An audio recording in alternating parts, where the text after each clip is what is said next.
You see this bell icon here? Hit it now and we'll ensure you get delivered the very best of reviews, interviews and pop culture content. There is a fine line that separates swooning romance from unintentional comedy. Radhe Shyam is a masterclass in what happens when a film crosses it. The deliciously silly line, "I just want a flirtationship," perfectly encapsulates the many problems with the film. Radhe Shyam, written and directed by Radha Krishna Kumar, wants to be many things. Like a Yash Chopra-esque fairy tale that takes place in stunning European locations. Much of the action is set in Rome. The film also wants to work as a profound meditation on the tussle between free will and destiny. Is everything already written, or are we in fact masters of our own fate with the ability to shape our future? And of course, Radhe Shyam is also an unabashed love letter to its leading man, superstar Prabhas. The screenplay ensures that he gets ample opportunity to be a lover, a style icon. A character looks at him and asks, "Aakhir kaun hai ye good-looking bad fellow?" A mama's boy, a wanderer with such a large heart that in the freezing cold he gives his own shoes to a homeless person and then lies shivering on a bench, and also the last action hero.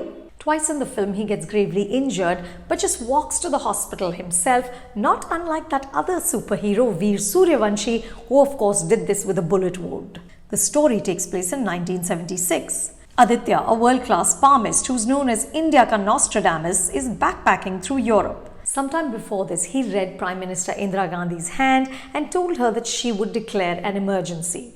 Yes, Aditya is capable of miracles like this. When he looks at the lines on someone's hand and runs his thumb vertically across his forehead, he gets visions of what's going to happen. His predictions have never been wrong, which is why he's convinced that he will never fall in love since his palm has no love line. But one day he sees Prerna and then his struggle against his own science begins. Every film requires a suspension of disbelief, but the leap of faith that Radhe Shyam asks us to take is so steep that it's almost vertical. Consider the casting of Bhagyashree as Aditya's mother. The actress is, according to the internet, 53, while Prabhas is 42. I'm still trying to figure out how this casting decision got made. Often in the film, Prabhas, looking dapper in polo necks and narrow-fitted pants, walks through long corridors carrying a Louis Vuitton briefcase. He lives in an expansive house and drives these funky convertible cars. But he doesn't seem to work a lot and in fact seems exhausted with telling the future. Stranger still is Prerna, a doctor whose hobby is leaning dangerously out of trains. Basically, she stands at the open door of a moving train. When she sees a stranger, she asks, "Mujhe sambhal paoge?" Then, with one end of the scarf tied to her own waist and the other in the stranger's hand, she leans out. Prerna, I think, needs a psychiatrist. These two immaculately dressed individuals romance each other in cafes, trains, boats, ballrooms. There is a La La Land inspired scene in which both are sitting on a bench overlooking the city. The climax is an unsuccessful homage to James Cameron's Titanic. Radha consistently uses slow motion and diffuse light to evoke romance, but the lazy writing undermines the grandiose visuals at every step. The relationship saga is interrupted by scenes of poorly written comedy. It's one big muddle, and then a tsunami arrives.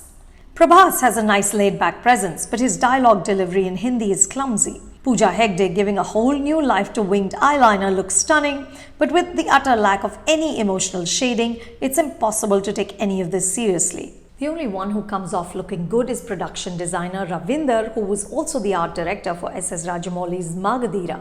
The locations and sets are gorgeous. Even a doctor's office looks like some sort of gothic leftover from a Harry Potter movie.